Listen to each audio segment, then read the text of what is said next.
Welcome to the Daily Pivot. I'm Thomas Hale. Today, New York City woke up to a reality that was unthinkable just 2 years ago. At midnight, Zohran Mamdani, a 34-year-old Democratic Socialist born in Uganda, was sworn in as the 112th mayor of the world's financial capital. He didn't do it at City Hall. As reported by the Associated Press, he took his oath on a Quran inside a decommissioned, abandoned subway station. Within hours, he began dismantling the previous administration's legacy. Is this the new era he promised, or a radical dismantling of New York's foundations? Let's get into it. Thomas, it is a breath of fresh air. For too long, New York has been a playground for the billionaire class, while the people who actually run the city are priced out. As Mother Jones highlighted, Mamdani's victory wasn't just a fluke. It was a mandate from a multiracial, working-class coalition. He's already moving on his fast and free transit plan and freezing rents. This isn't radicalism, it's survival for the millions who are being pushed to the brink by the Adams administration. Survival? Kaylee, let's look at the facts. As Newsmax reported just this morning, Mamdani's very first act was to revoke executive orders protecting the Jewish community from anti-Semitism and bans on the BDS movement. He is signaling to the world that New York is no longer a safe harbor for our allies or for investment. He's appointing people like Ramzi Qasem, who defended terrorists at Guantanamo, to top roles. This isn't a new era. It's a hostile takeover by the fringe left. Let's pause for a factual baseline. Reagan, you're referencing the revocation of Mayor Adams' late-term orders. According to CNN, Mamdani did indeed rescind several directives, including one that adopted a specific, expanded definition of anti-Semitism. However, his office claims this is a clean slate policy to review all executive power.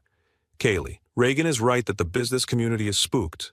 The American conservative notes that even some moderate Democrats are calling this a third-worldist shift. How does he govern for all New Yorkers if his first act alienates the city's largest religious and economic groups? He's alienating the status quo, Thomas. The definition Reagan is clinging to was often used to silence legitimate criticism of foreign policy. As MSNBC pointed out, Mamdani is focusing on the warmth of collectivism.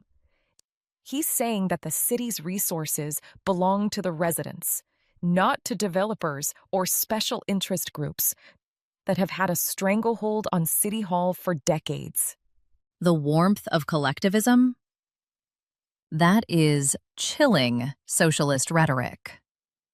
Fox News correctly identified that this collectivism includes plans for city-owned grocery stores and seizing private property through bankruptcy intervention. We are watching the Venezuelanization of Manhattan in real time.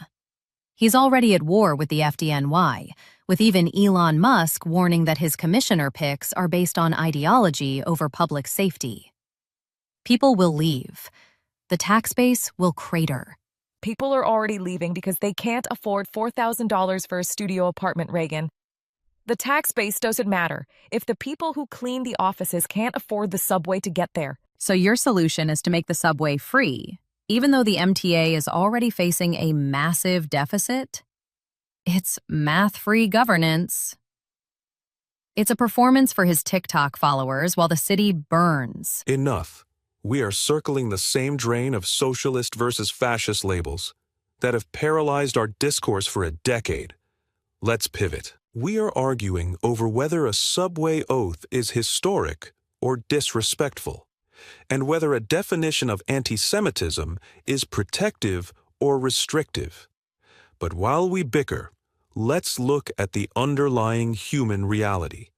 According to ProPublica, New York City's housing court is backed up with cases that affect nearly 100,000 children.